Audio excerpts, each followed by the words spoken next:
വൈശ്വനായ എൻ്റെ ഗുരുവിനെ പ്രാർത്ഥിച്ചുകൊണ്ട് ശിശുവിനെ സ്മരിച്ചുകൊണ്ട് വേദിയിലിരിക്കുന്ന സമാധാന സ്വാമി ഗുരുസ്വവിജ്ഞാനാവസി സാറ് ഒക്കെ ആത്മബന്ധുക്കൾ, ഇരുട്ടിൽ നിന്നും പ്രകാശത്തെ പ്രാർത്ഥിക്കാൻ പഠിച്ചവരാണ്. ആ കുട്ടി ഇവിടെ ഒരു ഗുരുവാണി വായിച്ച പോലെ കർത്തവാവ് ദിവസങ്ങളിലും തെറ്റായ കുറേ കർമ്മങ്ങൾ ചെയ്ത് മുന്നോട്ട് പോയ ഒരു ഗതികേട് നമുക്ക് എല്ലാവർക്കും. ഇത് എല്ലാ മതത്തിലും എല്ലാ രീതിയിലും ഇത് വന്ന് കയറി കിടക്കുക. നമ്മുടെ നിന്ന് പോകണമെങ്കിൽ നമ്മളും ഒരുപാട് കഷ്ടപ്പെടാനുണ്ട്. കാരണം പൗർണമി എന്ന് പറയുന്ന സങ്കല്പത്തിന് തന്നെ മഹിമ നിങ്ങൾക്കറിയാം. ഏതൊരു വൃത്തത്തിനേക്കാൾ മഹിമയുള്ള വൃത്തമാണ് പൗർണമി. കാരണം നമുക്കുണ്ടാവുന്ന 3 തരം ദോഷങ്ങൾ. ഒന്ന് ഋതുദോഷമാണെങ്കിൽ, ഒന്ന് ആരാധനാ ദോഷമാണ്, ഒന്ന് ജീവൻ്റെ കർമ്മദോഷം. ഇതിനെ 3നെയും മോഡേൺ സയൻസ് വിളിക്കുന്നത് DNA problems, life style problem. അല്ലേ? ഇങ്ങനെയെല്ലാം തിരിച്ചും മോഡേൺ സയൻസിൽ എത്തിയിരിക്കുക. രണ്ടും ഒന്ന് തന്നെ.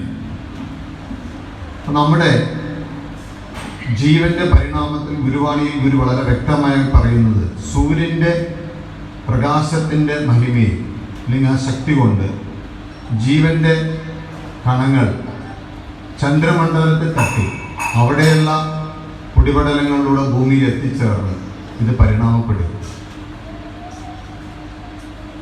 ഇങ്ങനെ പരിണാമപ്പെടുന്ന ജീവന്റെ വശങ്ങൾ കൊണ്ട് നമുക്കുണ്ടാവുന്ന നന്മ തിന്മകൾ നമ്മൾ തിരിച്ചറിയണം. അല്ലെങ്കിൽ ഇന്ന് രാവിലെ തന്നെ കുറേ പേര് എന്നോട് യാത്ര ചോദിക്കാൻ വന്നത്. കാരണം ജീവിതത്തിൻ്റെ ബത്തപ്പാടുകൾ, ഒരു ദിവസം അവരവിടെ നിന്ന് മാറി നിന്നാൽ ഉണ്ടാവുന്ന അവരുടെ തെറ്റിദ്ധാരണകൾ. ഞാൻ പറഞ്ഞു, നിങ്ങൾ ആ ഒരു ദിവസമെങ്കിലും ഇവിടെ നിന്നുകൂടെ. എന്തോ അവർ പറയുന്നത്, അവരാ ദിവസം അവിടെ പോയില്ലെങ്കിൽ സൂര്യൻ ഉദിക്കില്ല എന്നാണ്. കാരണം ഈ ജീവന്റെ ഗതിവിധികളുടെ ഭാഗ്യക്കുറവ് നമുക്ക് സമയമില്ലാതാക്കുക. നമ്മളെപ്പോഴും ചിന്തിക്കേണ്ട ഒരു കാര്യം, നമ്മൾ അറിയാതെ ചെയ്തു പോയ കുറേ അബദ്ധങ്ങൾ നമ്മുടെ ജീവനെ ബാധിച്ചിട്ടുണ്ട്. ഞാനത് നിങ്ങളുടെ വീട്ടിലേക്ക് വരുമ്പോൾ പറഞ്ഞു തരാം. അത് നമ്മളെ പറ്റിച്ചിട്ടുള്ള അല്ലെങ്കിൽ നമുക്ക് പറ്റിയിട്ടുള്ള അബദ്ധങ്ങൾ ഗുരു എപ്പോഴും പറയാറുണ്ട്. എൻ്റെ പ്രഥമ 2 ശത്രുക്കളുണ്ട്. ആ 2 ശത്രുക്കളിലാണ് നിങ്ങൾ കയറി പിടിച്ചിരിക്കുന്നത്. അത് നിങ്ങളുടെ ഭാഗ്യക്കുറവായി മാറി. എന്താണ് പ്രഥമ ശത്രുക്കൾ? ഉറക്കെ പറയണം. കുട്ടികൾ പറഞ്ഞെങ്കിൽ വളരെ സന്തോഷമായി. എന്താ മോൾ ഉറക്കെ പറ. ആ ജാതിയും മതവും. ഗുരു ആദ്യ സങ്കല്പത്തിൽ ലയിച്ചപ്പോൾ ഒരു 10 മണിയോട് കൂടിയാണ് ആദ്യമായി പല അറിയിപ്പുകൾ നമുക്ക് കിട്ടിക്കൊണ്ടിരിക്കുന്നത്. അതിൽ ഗുരു പറഞ്ഞത്, എക്കാലത്തും ഞാൻ തന്നെയായിരിക്കും ഇത് ഭരിക്കും. എന്നിട്ട് പറഞ്ഞു, ഇവിടെ വിഭാഗിതയും ജാതിയും മതവും ചെയ്യുന്നവരെ ഞാൻ പ്രത്യേക ശക്തിയായി നശിപ്പിച്ചു. ഈ ഒരു വശം എൻ്റെ ഒരു സംശയമായി. ഞാൻ 93-ലാണ് 94-ലാണ് ഗുരുവിനോട് ഈ സംശയം ചോദിച്ചത്. ഗുരു, ഈ അന്ന് നമ്മളുടെയൊക്കെ അറിവ് വെച്ചിട്ട് മതവും ജാതിയും ഇല്ലാതെ എങ്ങനെ ജീവിക്കും? അങ്ങനെയാണ് നമ്മുടെ അറിവ്. എന്നുവെച്ചാൽ ഈ കെൻറ്റുപെട്ട് കിടക്കുന്ന തവളയെ പോലെ. കെൻറ്റുപെട്ട് കിടക്കുന്ന തവളയ്ക്ക് എന്താ കുഴപ്പം? അതിനേക്കാൾ വലുത് ആ കെൻറ്റിനേക്കാളും വലിയൊരു ലോകം അറിയില്ല, സമ്മതിക്കില്ല. അപ്പോൾ ഓരോ മതത്തിന്റെ കെൻറ്റിലും പെട്ട് കിടക്കുന്ന നമ്മള് ഏറ്റവും വലുപ്പം ഏതാ? നമ്മുടെ മതങ്ങളാണ്, എൻ്റെ ശരികളാണ്. അപ്പൊ അതിലേക്ക് ഒരു കടലിലെ തവള വന്ന് ചാടിയിട്ട് പറഞ്ഞു, കടലെന്ന് പറയുന്ന വലിയൊരു സംഗതി ഇട്ടെന്ന് പറയുമ്പോൾ എന്നെപ്പോലെ തവളകൾ എന്താ പറയുക, ഇതിനേക്കാളും വലിയ ലോകം.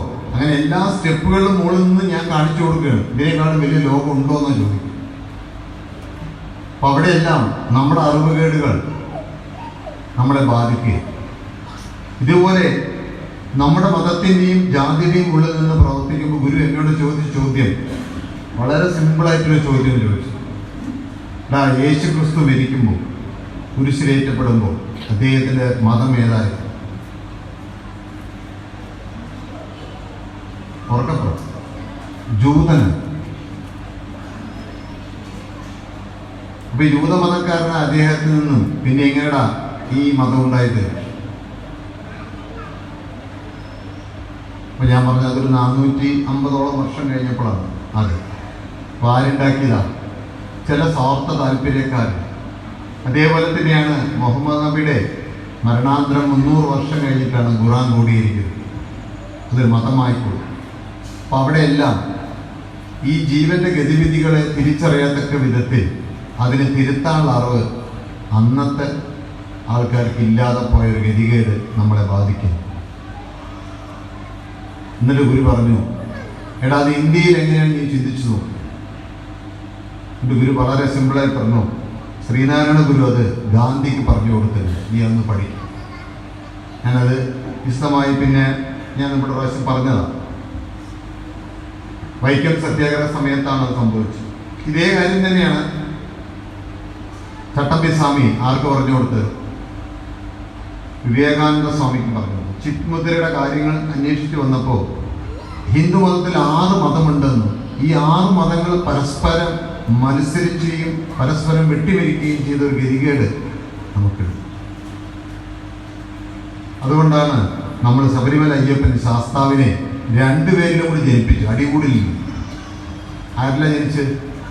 അയ്യപ്പൻ ആരിൽ നിന്നൊക്കെ ജനിച്ച്? ശിവനും വിഷ്ണുവൊക്കെ. അപ്പം അടികൂടില്ല. നമ്മൾ വളരെ കേരളക്കാർ പണ്ടേ വളരെ ബുദ്ധിമാന്മാരാണ്. ഈ ഗതികേട് നിന്റെ വീട്ടിലും കയറി കിടക്കുന്നില്ലടാ ഞാൻ ചോദിച്ചു. ഇത് നിന്റെ വീട്ടിൽ കേസായിട്ടും കുടുംബത്തിലെ സ്വത്ത് ഗീതമായിട്ടും പരസ്പരം മക്കൾ കണ്ടാ മിണ്ടാത്തതായിട്ടും അച്ഛനും അമ്മയും മാനിക്കാത്തൊരു കർമ്മത്തിന്റെ ഗതികേടായിട്ട് ഇത് 2 നിന്റെ വീട്ടിൽ കയറി കിടക്കും. ഏത്? ജാതിയും മതവും.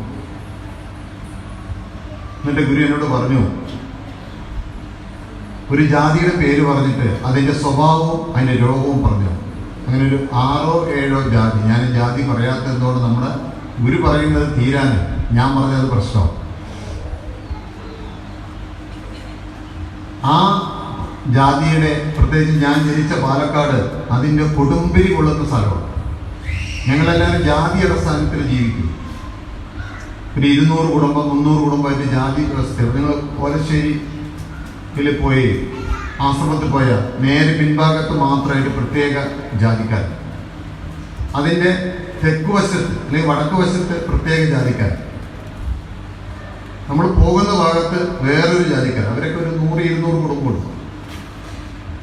ഇവരിലെല്ലാം ആ ഗോത്ര സ്വഭാവവും ഗോത്ര രോഗവും അവരെ കൂടെയുണ്ടാവും. ഇത് അന്ന് ഗുരു പറഞ്ഞപ്പോൾ എനിക്ക് അത് അത്ര ഉൾക്കൊള്ളാൻ എനിക്ക് സാധിച്ചില്ല. പക്ഷേ 2016 ഞാൻ പറയുകയാണെങ്കിൽ നമ്മുടെ അറിവിൻ്റെ അനുസരിച്ച് സയൻറ്റിസ്റ്റ് കണ്ടെത്തിയ ജനറ്റിക് ക്ലോക്ക് ഡിസീസസ് എന്ന് പറയുന്ന ഒരു നോബൽ സമ്മാനം കിട്ടിയ സയൻറ്റിസ്റ്റ്, അത് സ്വീഡൻകാരനാണ്. അത് പറഞ്ഞപ്പോൾ ഗുരുവിൻ്റെ ആ ഗുരുവാണി നമുക്ക് മനസ്സിലായി. ഒരു ഗുരു ചോദിച്ചു, ഇത് 2ഉം നിന്റെ വീട്ടിൽ ജോലിയില്ലാത്ത ആൾക്കാരെയും കല്യാണം കഴിക്കാത്ത കുട്ടികളൊക്കെ നിന്റെ വീട്ടിൽ കൊണ്ടുവന്നെത്തിക്കും. അപ്പോൾ നമ്മുടെ പെൺകുട്ടികളൊക്കെ കുറേ പേര് ചോദിച്ചാൽ അറിയും, കല്യാണം കഴിക്കണം ചോദിച്ചാൽ പറയും, എനിക്ക് സ്വന്തമായി വരുമാനം ഉണ്ടാവട്ടെ, എനിക്ക് അങ്ങനെ വേണം ഇങ്ങനെ വേണം. ഞാൻ തന്നെ ഒരു 10 കുട്ടികളടുത്ത് ചോദിച്ചിട്ടുണ്ടോ? ഗുരു പറഞ്ഞത് അന്നേ പറഞ്ഞിരുന്ന ഗുരുവാണി, എടാ ഇതെല്ലാം അവർ ആരാധിച്ചു പോയ അവരുടെ ഗോത്രത്തിൻ്റെ ആരാധന സ്വഭാവം അവർ വട്ടത്തിരിപ്പിക്കും. നമുക്കൊക്കെ അറിയാം, നമുക്കൊക്കെ ഓരോ തറവാട്ടമ്പലമുണ്ട്, ഓരോ ഗോത്രത്തിനും. മുത്തപ്പനെ നമ്മുടെ ഗോത്രദൈവമായി സൂക്ഷിക്കുന്ന ആൾക്കാരുണ്ട്. ഇവിടെ വേറൊരു നിങ്ങളുടെ ഇമ്പോർട്ടൻ്റ് ദേവിയില്ല, എന്താണ് അച്ഛനും മോളില്ല, എന്താണ് അവർ നമ്മളൊരു ഗോത്രദൈവം. അങ്ങനെ കുറേ പേർക്ക് ഓരോരുക്കും ഇവരുടെ എല്ലാം ജീവിത ശൈലിയുടെ കർമ്മം എൻ്റെ DNA കയറി കിടക്കുക. മോഡേൺ സയൻസിൻ്റെ വാക്കിൽ പറഞ്ഞാൽ എൻ്റെ ക്രോമസോമിലൂടെ DNA ഇത് എൻ്റെ ശരീരത്തിൻ്റെ ഓരോ വശത്തിലും ഇത് കയറി കിടക്കുന്നു. അപ്പം എൻ്റെ ചിന്താഗതിയിലും എൻ്റെ പ്രവൃത്തിയിലും എൻ്റെ ഓരോ വാക്കിലും അത് കയറി കിടക്കും. നമ്മൾ ചിലപ്പോൾ ശിശുപുത്ര മുന്നിൽ പോയി സംസാരിക്കുമ്പോൾ ചില ശബ്ദം വന്നാൽ എന്നെ പിടിക്കും. അവൻ ഭവം എന്നാണ് സംസാരിച്ചത്. ഗുരു അങ്ങനെ പിടിക്കാറ്. നീ എന്തിൻ്റെ പേരിലാണ് അങ്ങനെ സംസാരിച്ചു? അപ്പം നമ്മൾ അപ്പോഴാണ് ചിന്തിക്കുക, ഈ വാക്ക് എവിടുന്ന് വന്നു? ഇത് എൻ്റെ ഗതികേടിൽ നിന്നോ ഗോത്രത്തിൽ നിന്ന് വന്നോ? ഇതിനെ ഇങ്ങനെയുള്ള എൻ്റെ ജാതി കൊണ്ടും എൻ്റെ മതം കൊണ്ടും എൻ്റെ ആരാധനാ ദോഷം കൊണ്ടും വന്നിട്ടുള്ള ഗതികേടുകൾ എവിടം കൊണ്ട് തീർക്കും? ഗുരു പറഞ്ഞു അതിന് എളുപ്പമാർഗമൊന്ന്. എന്താണത്? ഈ ദിവസം, ഇന്നത്തെ ദിവസം നീ എന്ത് തിരക്കുണ്ടെങ്കിൽ, കോടികൾ നിനക്ക് ലാഭം കിട്ടുമെങ്കിൽ പോലും നീ എന്ത് ചെയ്യണം? പൗർണമി ദിവസം നീ എവിടെ എത്തണം? ആശ്രമത്തിലെത്തണം. കാരണം ഇത് നമുക്ക് ദൈവം തന്നതാണ്. എനിക്കും ഇത് അറിയില്ലായിരുന്നു. അങ്ങനെയാണ് ഗുരു പറഞ്ഞത്, എനിക്കും ഇത് അറിയില്ലായിരുന്നു. കാരണം ഇത് ഇത്രയും സംസാരിക്കാനുണ്ടായ ഒരു കാര്യം, പണ്ട് പൗർണമികളെല്ലാം ചില വീടുകളിലാണ് നടക്കുന്നത്. അപ്പോൾ ആ വീട്ടിൽ നടത്തട്ടെ നമ്മൾ നേരത്തെ തന്നെ ഗുരുവിനോട് തിരുവനന്തപുരത്തേക്ക് വിളിച്ചു. ഒരു വീട്ടിൽ അന്ന് നടത്താൻ അനുവാദമില്ല. പക്ഷെ വേറെ ഗത്യന്തരമില്ലാതെ അവിടെ നമുക്ക് നടത്തേണ്ടി വന്നു. ആ ദിവസമാണ് അവിടേക്ക് ഒരു കോൺഗ്രസ്സുകാരൻ വെട്ടും കൊണ്ട് ഓടിക്കയറി വരും. അവിടെ പ്രാർത്ഥന നടന്നുകൊണ്ടിരിക്കുന്ന വീട്ടിലേക്ക് അല്ലേ രാഷ്ട്രീയ കൊലപാതകം നടന്ന ഒരാൾ ഓടിക്കയറി വരും. അവിടെ വെച്ച് അത് ഹോസ്പിറ്റലിൽ കൊണ്ടുപോയെങ്കിൽ അത് മരണപ്പെട്ടു. ഗുരുവിനെ അറിയിച്ച് പറഞ്ഞു, ഞാൻ പറഞ്ഞതല്ലേ അത് നടത്തണ്ട. പക്ഷെ ഇന്നത്തെ വ്യാഴാഴ്ച പ്രാർത്ഥനയൊക്കെ പോലെ നടത്തണം. അപ്പോൾ ഗുരു പറഞ്ഞത്, എടാ ഇത് ആ ദേശത്തിൻ്റെ ഗോത്രപരമായ കർമ്മത്തിൻ്റെ വശം കൊണ്ട് ഗതികേടായി നിൽക്കുന്ന ആ സൂക്ഷ്മഭാവത്തിൽ ഈ വലിയൊരു ഗതികേട് അവിടെ നീങ്ങുന്നു. അത് പ്രാർത്ഥന കൊണ്ട് പതുക്കെ മാറിയിട്ട് അവിടെ നടത്തിയാൽ മതി. അപ്പൊ പൗർണമി ദിവസത്തിലെ തിരക്ക് എന്ന് പറയുന്നത് നമ്മുടെ ഭാഗ്യക്കുറവാണ്. ഞാൻ ആരാധിച്ചു വന്നവയാണ് എന്നെ എന്ത് ചെയ്യുന്നത്? പൗർണമി പ്രാർത്ഥിക്കാൻ സമ്മതിക്കാറ്. ഞാൻ വിശ്വസിച്ചു വന്ന മതത്തിന്റെ ഗതികേടാണ് എന്നെ പൗർണമിയിൽ നിന്ന് അകറ്റുന്നത്. എനിക്ക് ഭയങ്കര തിരക്കാണ്. ഒന്നുമില്ല, ഉള്ളി തൊലിച്ച പോലെയാണ് എൻ്റെ തിരക്ക്. എല്ലാവരോട് വിവരമുള്ള കുറെ ആൾക്കാരൊക്കെ ഇവിടെ വന്നിരിക്കുന്നുണ്ട്. നമ്മുടെ KSEBിൽ ഏറ്റവും തിരക്കുള്ള ആളാണ്. പക്ഷെ പോയ ആൾക്ക് അത്ര തിരക്കൊന്നുമില്ല. പറയൂ. അപ്പൊ നമ്മളിത് മനസ്സിലാക്കേണ്ടത്, ഗുരു എപ്പോഴും പറയാറുണ്ട്, നിന്റെ പ്രകൃതിയെ നീ സൂക്ഷിച്ചോ. പ്രകൃതി ചുഴറ്റിയാൽ എനിക്കൊന്നും ചെയ്യാൻ പറ്റും. ഇവിടെയാണ് നമ്മുടെ പല കാര്യങ്ങളിലും നമ്മൾ കുരുങ്ങുന്നത്. എന്താണ് നമ്മൾ കുരുങ്ങുന്നത്? ഈ പ്രകൃതി നിന്ന് നമ്മൾ പ്രകൃതി എന്നൊക്കെ പറയുമ്പോൾ ഈ അന്തരീക്ഷം, ഈ കാർമേഘവും ഇതൊന്നും അല്ല കേട്ടോ. അതൊക്കെ നിങ്ങളുടെ അറിവുകളാണ്. ഗുരു പറഞ്ഞ പ്രകൃതി എന്ന് പറയുന്നത് അത് എൻ്റെ പിതൃക്കളാണ്, എൻ്റെ ആരാധിച്ചവർ, എൻ്റെ ജീവന്റെ പഴക്കമാണ്. ഇത് മൂന്നിലും ഏതെങ്കിലും ഒന്ന് തിരിഞ്ഞാൽ ഞാൻ ഗുരുവിനെ തള്ളിപ്പറയും. ഇതാണ് യേശു പറഞ്ഞത്, നാളെ സൂര്യൻ ഉദിക്കുന്നതിന് മുമ്പ് നീ എന്നെ തള്ളിപ്പറയും. ഈ പ്രകൃതി കണ്ടിട്ടാണ് ഗുരു പല കാര്യങ്ങളും നമ്മളോട് പറയുന്നത്. നിങ്ങൾ വീട് കെട്ടരുത്, ആ കല്യാണം നടത്തരുത്, നിങ്ങൾ ഇന്ന രീതിയിൽ പോകരുതെന്ന് നമ്മളോട് പറയും. പക്ഷേ പലപ്പോഴും നമുക്കുണ്ടാകുന്ന അബദ്ധം ഇതിനെ നമുക്ക് സൂക്ഷിക്കാറിയാത്ത. അപ്പൊ ഇതിനെ സൂക്ഷിക്കണമെങ്കിൽ എന്തു വേണം? ഈ പ്രകൃതിയിൽ ഇതിന്റെ ഊർജം കയറി നിൽക്കുന്ന സമയമാണ് പൗർണമി. ഇത് രണ്ട് സമയങ്ങൾ ഉണ്ടാവുന്നതാണ് ഗുരു പറഞ്ഞത്. ഒന്ന് കറുത്ത വാവിനും ഒന്ന് വെളുത്ത വാവിനും. നോക്കൂ, ഇന്ന് വലുവുള്ളവർക്ക് കുറച്ച് പ്രശ്നമുണ്ടാവും. ഉണ്ടോ ഇല്ലേ? ആസ്മയുള്ള ആൾക്കാരൊക്കെ ഉണ്ടല്ലോ, ഇന്ന് കൂടുതലാണ്. എന്താ കാരണം? ഇന്ന് ഈ പൗർണമി ദിവസങ്ങളിൽ മീൻ പിടിക്കാൻ പോകുന്ന കൂടുതൽ സമയങ്ങളെടുക്കും. എന്താ കാരണം? ഏ ഏ അറിയോ? ഇവിടെ മീൻ പിടിക്കാൻ വന്ന ആൾക്കാരില്ല അല്ലേ? കോഴിക്കോടൊക്കെ നന്നായി ഉത്തരം പറഞ്ഞില്ല. ഈ വെള്ളം ചന്ദ്രനിലാൽ പൊങ്ങും. ഈ പൊങ്ങും എന്ത് സംഭവിക്കും പറഞ്ഞാൽ ഈ മീനുകളും ഈ പ്രഷറിനെ നോക്കി കയറി വരും. അപ്പൊ എന്ത് ചെയ്യാം? മീൻ പിടിക്കാൻ എളുപ്പം. ഇതേപോലെയാണ് നമ്മുടെ ജീവനിൽ ആരാധനാദോഷം കൊണ്ടും തെറ്റായ കർമ്മം കൊണ്ടും ധർമ്മം സൂക്ഷിക്കാതെ വന്ന ജീവന് ഉയരാനുള്ള ഒരു അവസരം ഈ പൗർണമിയിൽ കിട്ടും. എന്ന് വെച്ചാൽ ഇറക്കത്തിൽ കൂടെ സൈക്കിൾ ചവിട്ടുന്ന പോലെ. അല്ലാത്തപ്പോൾ നമ്മൾ സമത്തിൽ കൂടെ ചവിട്ടുന്നത് നമ്മൾ നല്ല പ്രഷർ കൊടുക്കണം. ആ സമയം ഒന്ന് ചെരിഞ്ഞിരിക്കുന്ന സമയത്താണ് നമുക്ക് എന്ത് ചെയ്യാം? വേഗതയിൽ യാത്ര ചെയ്യാം. അതുകൊണ്ടാണ് ഗുരു പറഞ്ഞത് കടം കയറി നിൽക്കുന്നത്, അട്ടഭ്രാന്ത് തലയ്ക്ക് പിടിച്ച് നിൽക്കുന്നത്, മദ്യപാനം തലയ്ക്ക് പിടിച്ച് നിൽക്കുക, കടം കയറി ഇങ്ങനെ നാളെ ജപ്തിയാണെന്നുള്ള കേസ്. ഇവരൊക്കെ പൗർണമിക്ക് വന്ന് ശക്തിയായി പ്രാർത്ഥിക്കാം.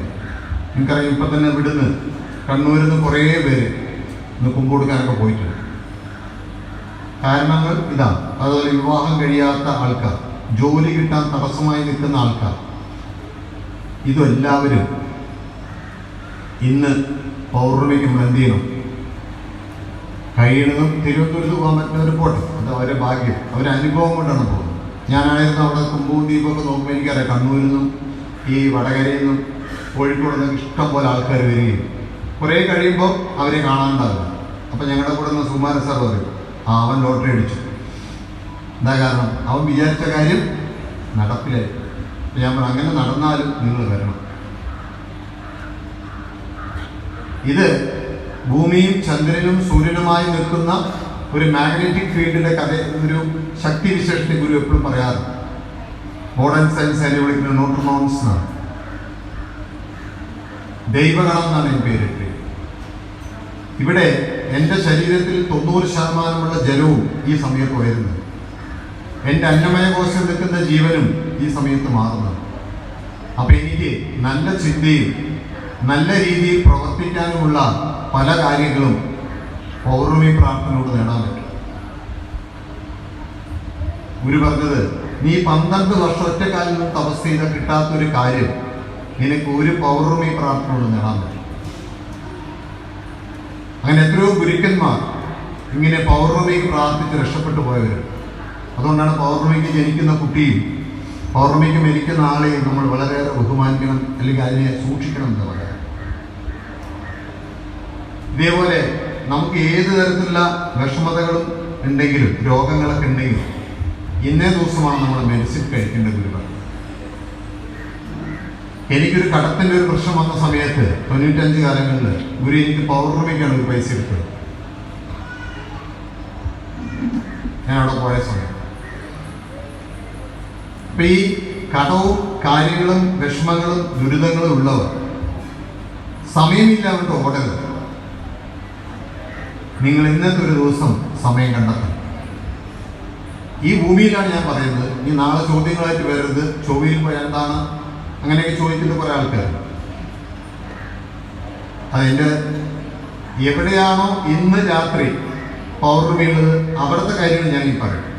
നാളെ സയൻസും കൊണ്ടുവരും. അമേരിക്കാരിൻ്റെയും ജർമ്മനിയിൽ അങ്ങനെയല്ലോ മറ്റെവിടെ വളരെ വ്യക്തമായി ഗുരു പറഞ്ഞു, എവിടെയാണോ ഈ ചന്ദ്രൻ്റെ പ്രകാശം തട്ടുന്നത്, അതാണ് ഇന്ന് ഗുരുവായൂർ വായിച്ചത്. സൂര്യൻ്റെയും ചന്ദ്രൻ്റെയും പ്രകാശം വീഴുന്ന സ്ഥലത്താണ് ഈ ജീവന്റെ കിരണങ്ങൾ അതിവേഗതയിലാവും. അവിടെയാണ് എൻ്റെ തെറ്റായ കർമ്മം കൊണ്ട് എനിക്ക് വന്നിട്ടുള്ള കടം ദൈവം ഉണ്ടാക്കിയതല്ല. ആരുണ്ടാക്കിയതാണ്? ദൈവമാണോ നിങ്ങളുടെ മാല കൊണ്ടത് കോപ്പറേറ്റീവ് ബാങ്കിൽ കൊണ്ടുവച്ച്? ദൈവമാണോ നിങ്ങളുടെ അടുത്ത് പോയിട്ട് കോപ്പറേറ്റീവ് മറ്റേ HDFC ബാങ്കിൽ ലോൺ എടുപ്പിച്ച്?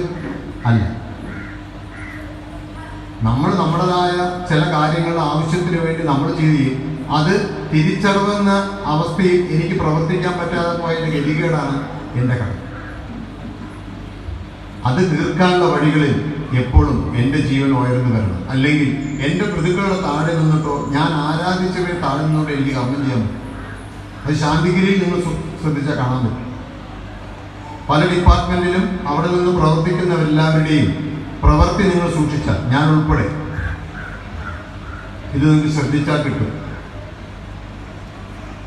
ഇത് അവരുടെ ആ ഗോത്രത്തിന്റെയും ആ കർമ്മത്തിന്റെയും ഇടയിൽ കിടക്കുകയാണ്.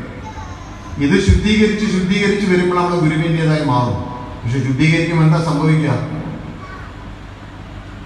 ഒന്നൊന്നായി പൊട്ടാൻ തുടങ്ങും. അവിടെയാണ് പലപ്പോഴും നമ്മളൊന്ന് കുരുങ്ങിപ്പോവുക.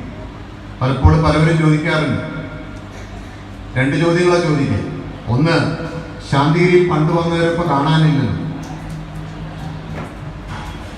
അല്ലേ? കണ്ണൂരിൽ ഏറ്റവും പ്രമുഖപ്പെട്ട കുറെ ആൾക്കാർ ഇപ്പോൾ കാണാനില്ല, ശാന്തിഗിരിയിലില്ല. പിന്നെ രണ്ടാമത്തെ ചോദ്യം നമ്മൾ ചോദിക്കാറ്, ശാന്തിഗിരിയെ പറ്റി നിങ്ങൾക്ക് എന്ത് കിട്ടും? കടമല്ല.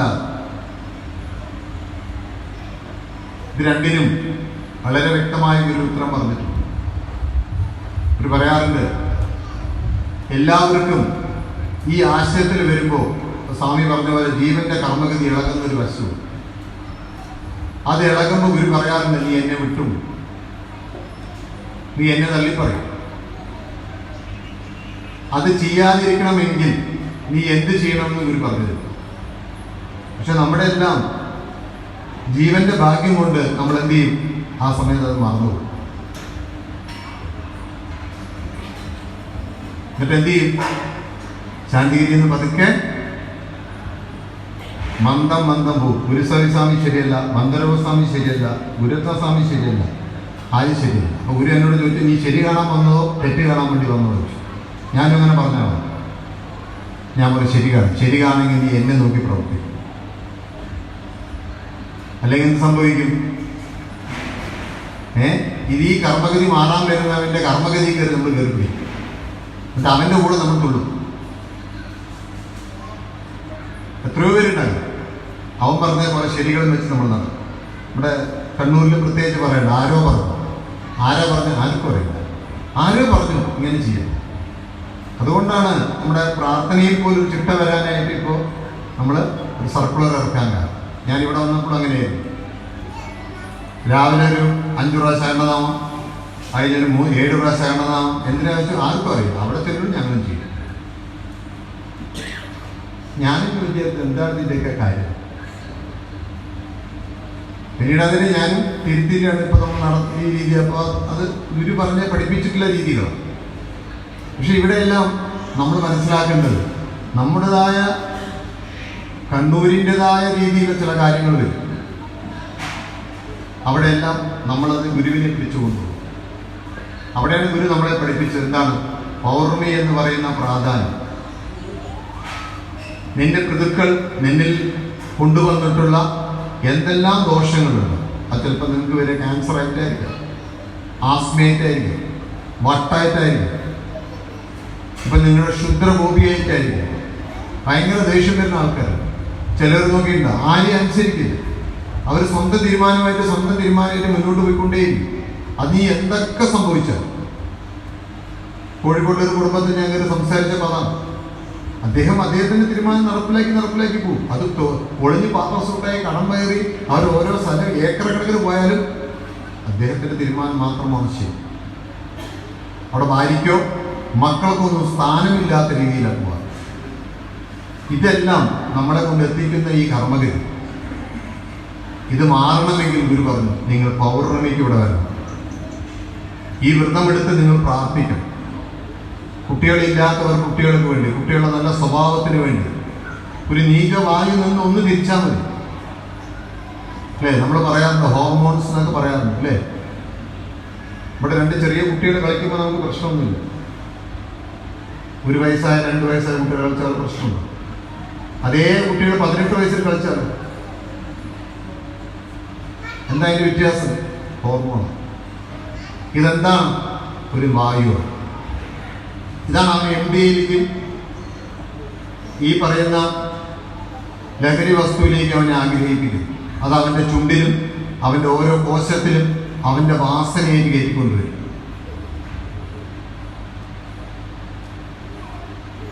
അതാണ് ഇവിടെ ഒരാൾക്ക് വന്ന് കർമ്മം ചെയ്യാൻ വന്നിട്ടുണ്ട്. ഇവിടുന്ന് ഇറങ്ങിയാൽ അയാൾ പുഴമീനാണ്. എന്താണ് പുഴമീനോ? പുഴമീൻ എവിടെ കിടക്കുക? പുഴമീൻ എവിടെ കിടക്കുക? വള്ളത്തിനുള്ളിൽ 24 hours വള്ളത്തിനുണ്ടാവും. അതാണ് പുഴമീനിൻ്റെ എവിടെ വന്നില്ല. ഞാൻ നോക്കാം എവിടെയില്ല. അപ്പം അദ്ദേഹത്തിൻ്റെ വീട്ടുകാർ പറഞ്ഞ് ഇങ്ങോട്ട് ശമ്പളം തരാം, അദ്ദേഹത്തിന് പുറത്തു വിടുക. ഇവിടെ വന്ന ആൾ പെർഫെക്റ്റ്. എന്താണ് ഇതിൻ്റെ കാരണം? അദ്ദേഹത്തിനെ ആ മദ്യത്തിലൂടെ അടുപ്പിക്കുന്ന ആ നീചവായുവായി നിൽക്കുന്ന ആ വാസന അദ്ദേഹത്തിന്റെ ആരാധനാമൂർത്തിയായ മുത്തപ്പനിൽ നിന്ന് കിട്ടിയില്ല. അതിൽ അദ്ദേഹത്തിന് എപ്പോഴും ആഗ്രഹവും ആ വാസനയും വന്നുകൊണ്ടേയിരിക്കും. അപ്പോൾ കഴിച്ചുകൊണ്ടിരിക്കും. അപ്പം നമ്മുടെ ഉണ്ടാകാത്ത ആൾക്കാർ മധുരം വളരെ ഇഷ്ടപ്പെടുന്ന ആൾക്കാരുണ്ട്. അതിങ്ങനെ കഴിച്ചുകൊണ്ടിരിക്കും. ഷുഗറൊക്കെ 600-700 എത്തിയാലും സാരില്ല, ഇൻസുലിൻ എടുക്കാം. എന്നാലും എന്ത് വേണം? ഈ നാക്കിൻ്റെ തുമ്പിൽ കിട്ടുന്ന ആ രുചിയും അത് ഉള്ളിൽ പോയ വിഷമാണ്. പക്ഷെ നാക്കിൻ്റെ തുമ്പിൽ തൽക്കാലം കഴിക്കുമ്പോൾ ഐസ്ക്രീം കഴിക്കുമ്പോഴോ ഇത് കഴിക്കുമ്പോൾ എനിക്കൊരു മധുരം വരും. ഇതെൻ്റെ വാസനയാണ്, ഇതെൻ്റെ ആരാധനാമൂർത്തി അല്ലെങ്കിൽ എൻ്റെ പ്രതിക്കളുമായിട്ടും എൻ്റെ ജീവൻ്റെ പഴക്കമായിട്ട് ചേർന്നാണ് ഈ രുചി. ഇതിൽ ഞാൻ ആഗ്രഹം കൊണ്ടുവരും. ഇത് മാറണമെങ്കിൽ ഗുരു പറഞ്ഞത് ഇതിനെ ശരിയാക്കാൻ പറ്റിയ ദിവസം പൗർണമി. കാരണം സൂര്യനും ചന്ദ്രനും ഭൂമിയിൽ നിൽക്കുന്ന രാശിയുടെ കർമ്മത്തിൽ ഇത് ശുദ്ധീകരിക്കാൻ എനിക്ക് എളുപ്പമാണ്. എങ്ങനെ? ഈ ഇരിക്കുന്ന സ്ഥലം ഒന്ന് വൃത്തിയാക്കാൻ ഞാൻ നിങ്ങളോട് പറയുമ്പോൾ ഈ കസാലയും ഇരിക്കുന്ന ആൾക്കാരെല്ലാം ഇരുത്തിക്കൊണ്ട് വൃത്തിയാക്കുന്നതാണോ എളുപ്പം? ഈ കസാലയും ആൾക്കാരെല്ലാം പുറത്താക്കി ഇവിടെ അടിച്ചുപോരി വൃത്തിയാക്കുന്നതാണോ എളുപ്പം? ഏതാ എളുപ്പം? എല്ലാവരെയും കസാലയ്ക്ക് പുറത്തിടണം. എന്നൊരു കസാലയും കാര്യങ്ങളൊക്കെ പുറത്തിടുന്ന ദിവസമാണ് ഇത് പൗർണമി. അന്ന് സൂര്യനും ചന്ദ്രനുമായി നിൽക്കുന്ന ഈ ഭൂമിയുമായി നിൽക്കുന്ന നേർരേഖയുടെ കർമ്മമാണ്. അത് ഏതിൻ്റെ ഭൂമിയുടെ ഭൂപ്രദേശത്തിന് നേർക്കാണോ അത് വരില്ല. അതുകൊണ്ട് ഞാൻ അത്ര വൃത്തിയെ പറഞ്ഞു. കാരണം എന്നോട് ഇത് നിരീശ്വരവാദി ചോദിച്ചു, അമേരിക്കാരൻ എന്തെയും ചോദിച്ചു.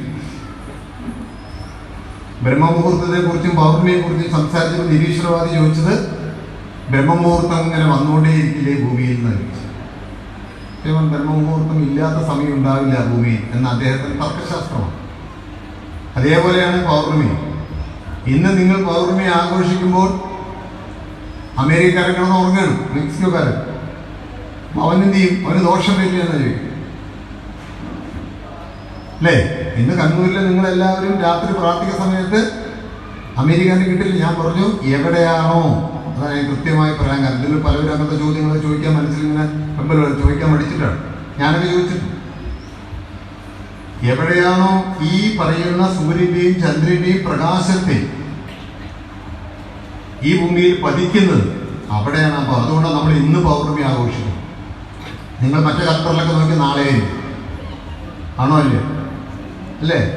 അതിന്റെ കാരണം ഗുരു തിരുത്തി തന്നു. ഇങ്ങനെ അവിടെയാണ് ഞാനും എൻ്റെ ജീവനുമായി കിടക്കുന്ന ഈ ജീവന്റെ പരിണാമത്തിന്റെ വശം നമ്മൾ മനസ്സിലാക്കുന്നത്. ഇന്ന് E/mc² കൂടുതലാണ്, എനർജി കൂടിയ സമയമാണ്. അതുകൊണ്ടാണ് ഈ യോഗ ചെയ്യുന്നവരൊക്കെ ഇന്ന് ഈ 8 ചക്രവും പൊട്ടിക്കാൻ ഏറ്റവും പറ്റിയ സമയം ഏതാ? പൗർണമി. ഒരു ഈ ചക്രങ്ങളൊക്കെ ഉയർത്തിക്കൊണ്ടുവരുന്ന ഹഠയോഗം ചെയ്യുന്നവരും ക്രിയായോഗം ചെയ്യുന്നവരും ഹംസയോഗം ചെയ്യുന്നവരും ഇന്നാണ് ഏറ്റവും കൂടുതൽ അതിനുവേണ്ടി പ്രവർത്തിക്കുന്നത്. അപ്പൊ ഈ 2 സമയങ്ങൾ കറുത്തവാവും വെളുത്തവാവും ഒന്ന് നോക്കൂ. ചിലവരൊക്കെ മരം മുറിക്കാൻ ഏറ്റവും ഉപയോഗിക്കുക കറുത്തവാവിനും വെളുത്തവാവും. എന്താ കാരണം? അല്ല, കറുത്തവാവിന്റെ ദിവസം നമ്മൾ മരം മുറിക്കുക. എന്താ കാരണം? അതിന്റെ റിങ്സ് ഏറ്റവും കൂടുതൽ ഇറുകി നിൽക്കുന്ന സമയം എന്നാ ഇതൊക്കെ അറിയോ? ആ മരം മുറിക്കുന്ന ആൾക്കാരെങ്കിലും ചോദിച്ചാൽ പറയും പക്കം നോക്കി മുറിക്കണം എന്ന്. കേട്ടിട്ടുണ്ടോ? ഉണ്ടോ? ആർക്കറിയില്ലേ? നമ്മൾ മരം ഉപയോഗിക്കാറില്ല സമയം. നമ്മൾ അദ്ദേഹത്തിന് വേണ്ടി മുറിക്കുന്നതൊക്കെ അങ്ങനെയാണ്. പ്രാർത്ഥനാലയത്തിന് വേണ്ടി മുറിക്കുന്ന ഇപ്പോഴത്തെ മരങ്ങളൊക്കെ നമ്മൾ മുറിച്ചിട്ടിരിക്കുന്നത് രാജീവ് സാർ ചോദിച്ചറിയാം. അതിൻ്റെ പക്കവും കണക്കൊക്കെ നോക്കിയിട്ട് മുറിക്കും. കാരണം അത് ഈ ഭൂമിയും സൂര്യനും ചന്ദ്രനുമായി നിൽക്കുന്ന ഒരു മാഗ്നറ്റിക് ഫീൽഡിനുള്ളിൽ കടന്ന് കളിക്കുക. അപ്പൊ ഇത് നമ്മൾ മനസ്സിലാക്കിയാലേ നമ്മൾ രക്ഷപ്പെടും. എല്ലാവരുടെയും ഗുരു പറഞ്ഞിരിക്കുന്നത് നിങ്ങൾ ദൈവത്തെ മനസ്സിലാക്കുക. ഭക്തി എന്ന് പറയുമ്പോൾ ഒരു അറിവാണ്. അതിങ്ങനെ ഇരുന്നു കൊണ്ട് നമ്മൾ ചിന്തിക്കണം എന്നുള്ളത്. ബാക്കി കാണിക്കുന്നതൊക്കെ അതിന് ചിഹ്നങ്ങളാണ്. അപ്പോൾ നമ്മൾ പരസ്പരം കാണുന്ന സദ്ഗുരുവെ ശരണം പറയുന്നത് ഇവിടെ നമ്മൾ ആരാധനയോട് നിൽക്കുന്നു. ഈ കാണിക്കുന്ന ഭക്തിയുടെ ചിഹ്നങ്ങളാണ്. ഭക്തി എന്ന് പറയുന്നത് നിശബ്ദമായ ഒരു അറിവാണ്. ആ അറിവിൻ്റെ വശം എത്തിച്ചേരാൻ വേണ്ടി പൗർണമി ദിവസം എന്ത് തിരക്കുണ്ടെങ്കിലും, പ്രത്യേകിച്ച് കുട്ടികൾക്ക് ട്യൂഷൻ, എൻട്രൻസ് കോച്ചിങ്, പിന്നെ എന്തൊക്കെയോ പറയാം, പിന്നെ അച്ഛന്മാർ കട തുറക്കല്, പിന്നെ വീട്ടിലെ തൊട്ട വീട്ടിലെ അമ്മയുടെ അനിയത്തിൻ്റെ അപ്പുറത്തെ വീട്ടിലെ കുട്ടിയുടെ കല്യാണം ഉറപ്പിക്കല്, ഇതൊക്കെ പൗർണമി ദിവസം എന്ത് ചെയ്യണം? നിങ്ങൾക്ക് വേണ്ടി. അല്ലാതെ ശാന്തീകരിക്കുന്നതൊന്നും കൊണ്ട് ഒരു ഗുണമില്ല. എന്തായാലും നമ്മളൊരു ദിവസം ഈ ശരീരം വിട്ടേ പറ്റും. അന്ന് നമ്മുടെ ഭാര്യ നമ്മുടെ കൂടെ ഉണ്ടാവില്ല, ഭർത്താവ് ഉണ്ടാവില്ല. ആരേ ഉണ്ടാവുള്ളൂ? ഗുരുമാ. എല്ലാവരും ഗുരുപ്രകാശത്തിലാണെങ്കിൽ ആ പ്രകാശത്തിൻ്റെ അളവിലും വ്യത്യാസമുണ്ടെന്നാവും. അത് ഇതുപോലത്തെ പ്രാർത്ഥനകളിലും ചിട്ടകളിലും നമ്മുടെ ജീവനെ എത്ര കണ്ട് ലഘുത്വം വരുത്തിയിട്ടുണ്ടോ അതാണ് ആ ജീവന്റെ വലുപ്പം. ശാന്തിഗിരിയിലെ ഒരു ഗൃഹസ്ഥനായ ഒരാൾ ഗുരു ദിവ്യങ്കനായപ്പോൾ ശിശുവിത പറഞ്ഞു, എടാ നിങ്ങളൊക്കെ ഒന്ന് ചിന്തിക്കും, നിങ്ങളൊക്കെ സന്യാസിയെ ഇവിടെ നിന്നിട്ട് ആ ജീവൻ പോയി അണഞ്ഞിരിക്കുന്നത് കണ്ടു. അതിൻ്റെ കാരണം ആ ജീവന്റെ ചിട്ടയാണ്. അപ്പോൾ മാസത്തിൽ നമുക്ക് ഒരു ചിട്ടയെങ്കിലും കൊണ്ടുവരണം. എന്താണ്? അന്നേ ദിവസം നമ്മൾ എല്ലാത്തിൽ നിന്നും ലീവ് എടുക്കണം. എന്തിനാ? എൻ്റെ ജീവന് വേണ്ടി. അല്ലെങ്കിൽ ഞാൻ ഈ ശരീരം വിടുമ്പോൾ, ഞാൻ എന്ന ബോധത്തിലേക്ക് തിരിച്ചു പോകുമ്പോൾ, ഇതെല്ലാം ഓരോ ബോധമാണെന്ന ഗുരു പറഞ്ഞു. പന്തലൂർ എന്നൊരു ബോധമാണ്. ഞാൻ ദേവദാസൻ എന്ന ബോധത്തിലുണ്ടായിരുന്നു. ഞാൻ സ്കൂൾ പഠിക്കുന്നൊരു ബോധം ഉണ്ടായിരുന്നു. എൻ്റെ അമ്മയുടെ വീട്ടിൽ എനിക്കൊരു ബോധമുണ്ടായിരുന്നു. അപ്പോൾ ഓരോ ബോധവ്യത്യാസം, അവിടെ നിന്നൊക്കെ ഞാൻ മരണപ്പെട്ടു. ഈ ബോധവ്യത്യാസങ്ങൾ വരുമ്പോൾ എൻ്റെ ജീവനിൽ കിടക്കുന്ന യഥാർത്ഥ ബോധം എന്നിൽ വന്നിട്ടില്ലെങ്കിൽ അവരെയാണ് നമ്മൾ പ്രസരിപ്പില്ലാത്തവൻ, പ്രേതം എന്ന് വിളിക്കുന്നത്. അല്ലാതെ വെള്ള വസ്ത്രം കൊണ്ട് നിലത്ത് മുട്ടാതെ നടക്കുന്നവരല്ല. അല്ല, അങ്ങനത്തെ കുറേ പ്രേതങ്ങൾ നിങ്ങളുടെ ഇടയില്ല. നിങ്ങളുടെ വീട്ടിലൊക്കെ കയറി വരാൻ വേണ്ടി നിങ്ങൾ മനസ്സിലേ ഈ പൈസ കളയാൻ വേണ്ടി വരുന്ന സാധനങ്ങളുണ്ട്. നിങ്ങളെ കണ്ടു, അല്ലെങ്കിൽ നിലത്ത് മുട്ടില്ല, വെള്ള വസ്ത്രം, അതൊക്കെ സിനിമയിൽ ഉണ്ടാക്കിയതാണ് കേട്ടോ. ഇതൊന്നും ഈ കാര്യങ്ങൾ അങ്ങനെയല്ല. അപ്പോൾ ഈ പ്രസരിക്കാൻ, നീങ്ങാൻ പറ്റാത്ത ഘനീഭവിച്ച് കിടക്കുന്ന ഏതൊരു വസ്തുവിനെയും വിളിക്കുന്ന പേരാണ്. ഇങ്ങനെയുള്ള ഒരു ഗതികേട്ട് ചെന്ന് പെടാതെ നമ്മളെല്ലാവരും ഇങ്ങനെ കിട്ടിയ ഊർജത്തിന്റെ സമയത്ത്, ഈ ഭാഗ്യമുള്ള സമയം നമുക്ക് ദൈവം തന്നാണ്. അതാണ് ഗുരു പറഞ്ഞത്. ശിശുപൂജ പറഞ്ഞൊരു അനുഭവം എന്താ, ഞാൻ വീണ്ടും വീണ്ടും എടുത്തു പറയുന്നു പൗർണമിക്ക്. എന്താണ്? ഗുരുവിന്റെ പ്രകാശത്തിന്റെ ചുറ്റും ഒരു നഗ്നയായ സ്ത്രീ നടന്നു പ്രാർത്ഥിക്കും.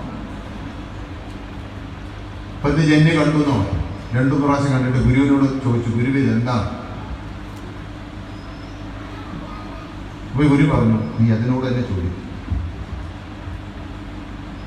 അപ്പൊ ഞാൻ പറയുന്നത്, ത്രിമൂർത്തി അവസ്ഥയെല്ലാം കഴിഞ്ഞതിൻ്റെ എല്ലാം അപ്പുറത്തെത്തി നിൽക്കുന്ന ആദിപരാശക്തി എന്ന അവസ്ഥയും കടന്നു നിൽക്കുന്ന ഒരു ജീവൻ, ഭദ്രകാളി എന്ന അവസ്ഥയും കടന്നു നിൽക്കുന്ന ഒരു ജീവന്റെ ശ്രീ സ്വരൂപം പറയുക, എനിക്ക് പ്രകാശമില്ല. ഗുരുവിൻ്റെ പ്രകാശത്തിന് പ്രദക്ഷിണം ചെയ്തുകൊണ്ട് എനിക്ക് ആ പ്രകാശം നേടിക്കൊണ്ട് ജീവന് ഒരു ജന്മം കിട്ടേണ്ട കർമ്മത്തിലേക്ക് ഞാൻ നേടാനാണ് ഗുരുവിനെ വരവിക്കുന്നത്. എന്നിട്ട് ആ പ്രകാശത്തിന്റെ വലിപ്പം നോക്കാൻ ഗുരു പറഞ്ഞപ്പോൾ അത് സൗരയൂഥങ്ങൾക്കെല്ലാം അപ്പുറത്ത് നിൽക്കുക.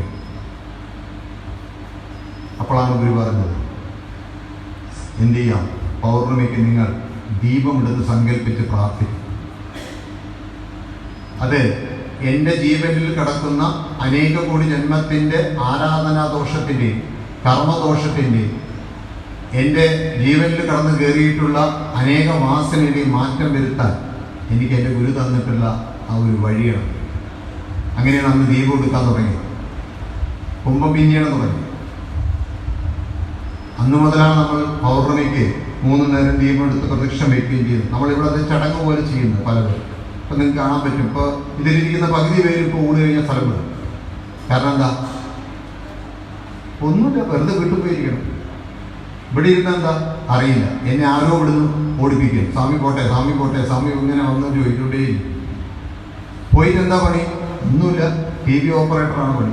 എന്താ TV ഓപ്പറേറ്ററിൻ്റെ പണി? TV ഓൺ ചെയ്യുക, അതെ നിങ്ങൾ കണ്ടുകൊണ്ടിരിക്കുക അല്ലേ? നോക്കിക്കോളൂ. ഇപ്പോൾ യൂണ് കഴിഞ്ഞപ്പോൾ ഭയങ്കര തിരക്കായി എൻ്റെ അടുത്ത്. അതെത്ര സത്സംഗം നടത്തിയാലും എന്തെല്ലാം കാര്യങ്ങൾ പറഞ്ഞാലും നമുക്ക് മനസ്സിലായി. ഞാൻ എപ്പോഴും പറയുന്ന ഒരു കഥയുണ്ട്. ഗുരു നമ്മളോട് ജ്യോതിർമയ സ്വാമി പറഞ്ഞ കഥ അല്ലേ? എന്താണ്? കുരങ്ങിൻ്റെ കഥ അല്ലേ? ഒരു കുരങ്ങൻ ഗുരുവിൻ്റെ അടുത്ത് വന്നപ്പോൾ ഒരു പഴം എടുത്ത് വെച്ചു. എന്നിട്ട് ഒരു ചാക്കിൽ നിറച്ചും 10 ഏക്കറ വാഴത്തോട്ടം വാങ്ങാനുള്ള പൈസയും വെച്ചു. ജീവിതകാലം കൂടി ഇനി ആരുടെ മുന്നിൽ കൈ നീട്ടണ്ട അല്ലേ? നല്ല വാഴത്തോട്ടം വാങ്ങിയിട്ട് സുഖമായി ജീവിക്കാനുള്ള വഴി ആണ് ഗുരു ഇവിടെ എടുത്തു വെച്ചത്. കുരങ്ങൻ ഏതേ എടുക്കുള്ളൂ? നമ്മളൊക്കെ പൗർണമി പ്രാർത്ഥനയിലൂടെ അനേക കോടി ജന്മത്തിന്റെ കർമ്മഗതി അറ്റ് ഈ ജീവൻ ജനുമതി ഹരണം എന്ന അവസ്ഥയിലേക്ക് പോയി നീ കടന്നു പോയിക്കോളാൻ പറഞ്ഞപ്പോൾ നമ്മളെന്താ പറഞ്ഞ്? അത് ഗുരു വെച്ചോ, എനിക്കെന്ത് മതി? ജനുമതി വേണ്ട, ജനനവും മരണവും എന്ന അവസ്ഥയിൽ തന്നെ ഞാൻ ജീവിച്ചോ. നമ്മളെന്ത് ചെയ്യും? ബാബു ഇപ്പോൾ വന്നിട്ട് എന്നോട് യാത്ര പറയും. അവിടെ തിരക്കാണ്, ഇവിടെ തിരക്കാണ്, ഞാനില്ലെങ്കിൽ അങ്ങനെ സംഭവിക്കും, ഞാനില്ലെങ്കിൽ ഇങ്ങനെ സംഭവിക്കും, അവിടെ മറ്റേതാണ്, ചെറിയ അവിടെ തൊട്ട വീട്ടിൽ കല്യാണമാണ്. എന്തോ ഇവരില്ലെങ്കിൽ കല്യാണം നടക്കില്ല. ഇവരെ കണ്ടിട്ടുണ്ടോ കല്യാണം ഉറപ്പിച്ച്? ഒന്നുമില്ല, നമ്മൾ പറഞ്ഞാൽ മതി. ഞാൻ അങ്ങനെ ആശ്രമത്തിൽ പോയി, പൗർണമിയാണ്, ഞങ്ങൾക്ക് അങ്ങനെ ഒരു രീതിയിൽ ഞങ്ങൾ അത് കഴിഞ്ഞ് നാളെ വരെ ഒന്നും പറയില്ല. വളരെ സന്തോഷമുണ്ട്. പക്ഷേ നമ്മുടെ ഉള്ളിൽ നമ്മുടെ ബന്ധുക്കൾ, നമ്മൾ ആരാധിച്ചവർ, എൻ്റെ ജീവൻ്റെ പടക്കം എന്നെ വിടുന്ന് എന്ത് ചെയ്യും? പതുക്കെ ഇവിടെ തള്ളിക്കൊണ്ടുപോകും. ഈ ഗതികേടിൽ നിന്നും നമ്മൾ മാറണം. നമ്മുടെ മാസത്തിലൊരു ദിവസം സ്വന്തം ജീവന് വേണ്ടി, പ്രത്യേകിച്ച് ഗുരു പറഞ്ഞിരിക്കുന്നത്, വീട്ടിൽ നിന്ന് ഒരാളായിട്ട് വരുന്നവർ കട്ടിച്ച് പ്രാർത്ഥിക്കണം. എന്തിനു വേണ്ടിയിട്ടാണ്? ആ കെട്ടുകളായി നിന്ന് ആ കെട്ടിന് ഉള്ളിൽ നിൽക്കുന്ന നിങ്ങളുടെ മക്കളും ഭാര്യയും ഇല്ലെങ്കിൽ ഭർത്താവും ഇത് പൊട്ടിച്ച് ഈ ആശയം മനസ്സിലാക്കണമെങ്കിൽ നിന്റെ വീടിൻ്റെ അന്തരീക്ഷം ശുദ്ധീകരിക്കും. അതിന് നീ ചെയ്യേണ്ടത് പൗർണമി ഇവിടെ നിന്ന് വെറുതെ എടുത്ത് പ്രാർത്ഥിച്ച് ഇതും കൊണ്ട് നീ എവിടെ പോകണം? എവിടെ പോകണം? നിന്റെ വീട്ടിൽ പോയി ഇത് പറയണം. അപ്പം മാറ്റം.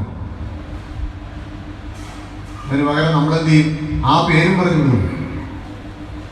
ഭർത്താവ് ചീത്ത പറയും, അല്ലെങ്കിൽ ഭാര്യ ചീത്ത പറയും എന്നെല്ലാം പറഞ്ഞ് കുട്ടികൾ സ്കൂളിൽ നിന്ന് വരുന്നുണ്ട്, എന്തൊക്കെയോ. ഇപ്പം ഞാൻ വന്ന് സ്കൂൾ കുട്ടിയില്ലേ, അതുകൊണ്ട് കാര്യം സ്പെഷ്യൽ ട്യൂഷൻ, പുതിയ പുതിയ ട്യൂഷൻസ് ഒക്കെ കണ്ടെത്തിയിട്ടുണ്ട്.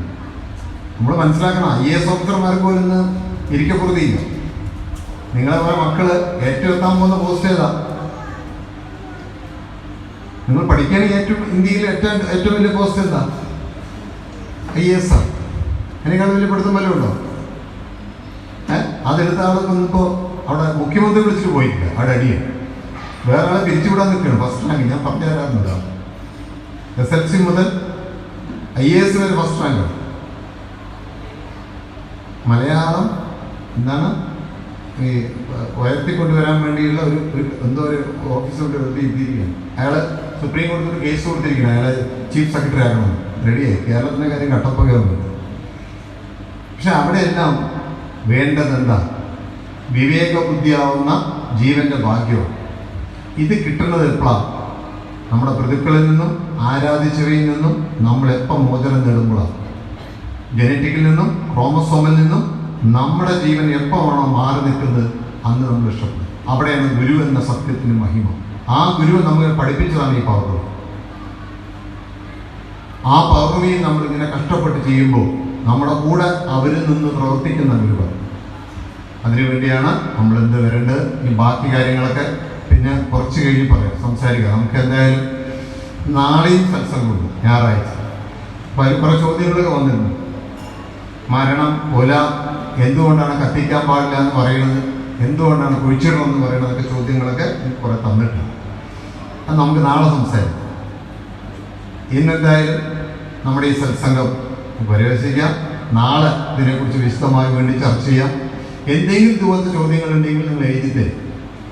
നമ്മളതിനെക്കുറിച്ച് അപ്പം നിങ്ങൾക്ക് ഞാൻ ദീപത്തിൻ്റെ കാര്യം പറഞ്ഞിട്ടുണ്ട്, കുംഭത്തിൻ്റെ കാര്യം അടുത്ത പൗർണമിക്ക് സംസാരിക്കും. ഇതെല്ലാം ഗുരുവിൽ നിന്ന് നമുക്ക് കിട്ടിയിട്ടുള്ള അറിവുകളാണ്. പക്ഷെ നിങ്ങൾ എന്ത് ചെയ്യണം? പൗർണമി ദിവസം കലണ്ടറിൽ ഇന്ന് തന്നെ നോക്കുക. മെയ് മാസത്തെ പൗർണമി എന്നാ വരുന്നത്. ഇത് എന്ത് ചെയ്യണം? ഇപ്പോഴേ ഇനി തയ്യാറാവും, എല്ലാം റെഡിയാവും. കല്യാണങ്ങളൊക്കെ ഉണ്ടെങ്കിൽ അവരോട് പറയുക, ഇന്ന ദിവസമാണ് ഞാൻ ഉണ്ടാവില്ല, ഞാൻ പിറ്റേ ദിവസം ഇല്ല തലേ ദിവസം പോകും.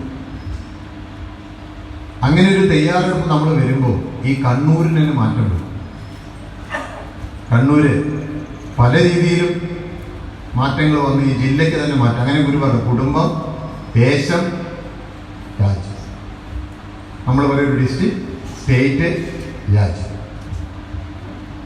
അങ്ങനെ ഉയർന്നു വരാൻ നമുക്ക് സാധിക്കണം.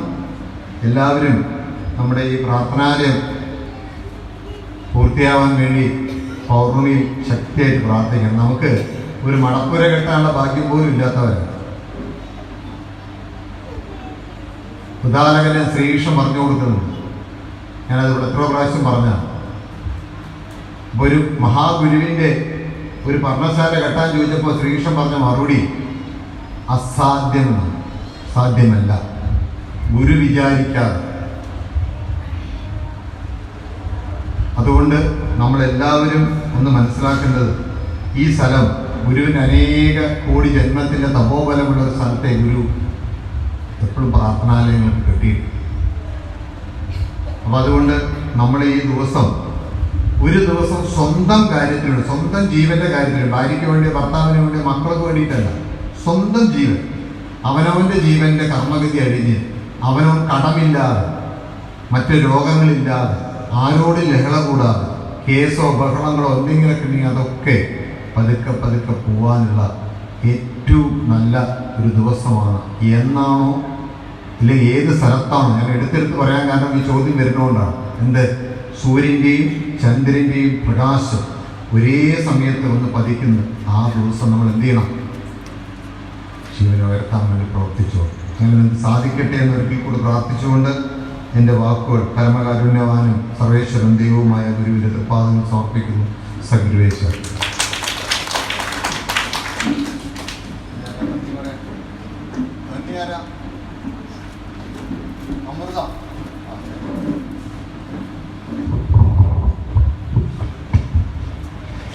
ശരണം. പരമകാരുണ്യവനായ ഗുരുവെ പ്രാർത്ഥിച്ചുകൊണ്ട്